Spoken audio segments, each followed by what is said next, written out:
Coffee po tayo ngayong umaga.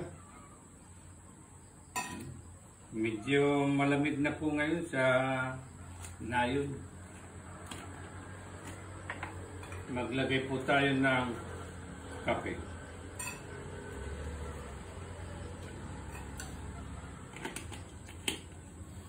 Ito po ang aking ginagawa pag ako'y nagkakape.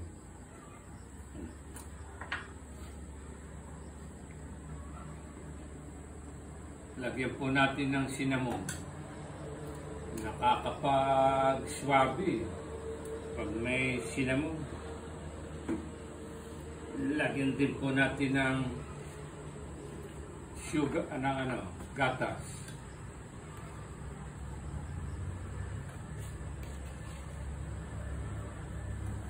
Katatapos ko pa lang po na kumain. Huwag daw po tayong magkakape pag wala pang laman ng ating tiyan. Kinakailangan po, nakakain na tayo. Kapag tayo raw po ay nagkape at walang laman ng tiyan, yun, papasok sa atin at magde-develop yung ating acid. Kaya raw po tayo nagkakaroon ng acid. Hintayin po natin na kumulo itong tubig. Noong pong mga nakalipas na araw, pag ako'y nagkakape, ang aking pong ginagawa ay sinasamahan ko ng sambong. Nakakaano po ng aroma, nakakabango. Yan po, ito yung sambong. At ngayon po naman, yung mga sumisikat ngayon na panlaban daw po sa uric acid, ay ito pong tinatawag na pansit-pansitan o lasimang bato. Napakagaling daw po nito na pababain ng ating uric acid.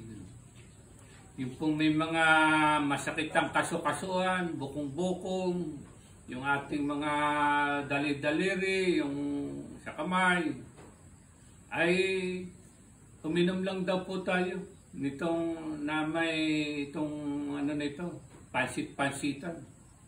May mga ginagawa na pong level up ito eh. Yung nilalagyan ng oil, yung pansit-pansitan oil. Kaya po ito tinawag na ulasimang bato. Kung bakit naman sa mga batuhan siya tumutubo. At tayo po'y magkape na. Yan po, kumukulo na.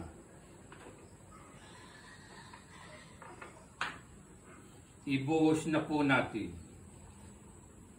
Yan.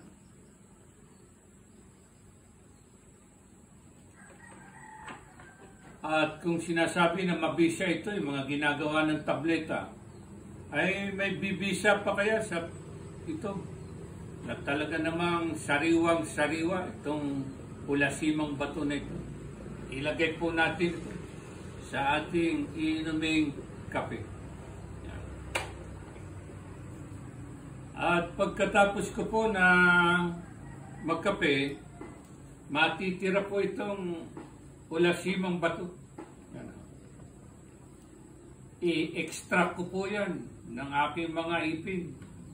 At gagawin ko rin pong palaman sa aking tiyan para yung maiwasan po natin yung pagsakit-sakit ng mga kaso-kasuan, saka yung mga bukong-bukong natin.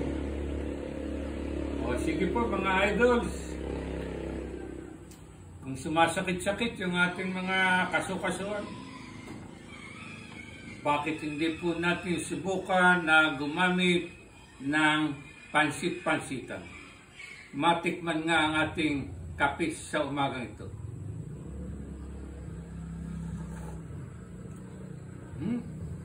Naiba ang lasa. Nakakasarap pa. O sige po mga idol, magkape na po tayo. Isa pang higop sa mainit na kape na makakapawi sa lumalamig ng panahon dito sa Nayon. Isa pang higo. Sarap. Salamat po mga idol sa umagang ito.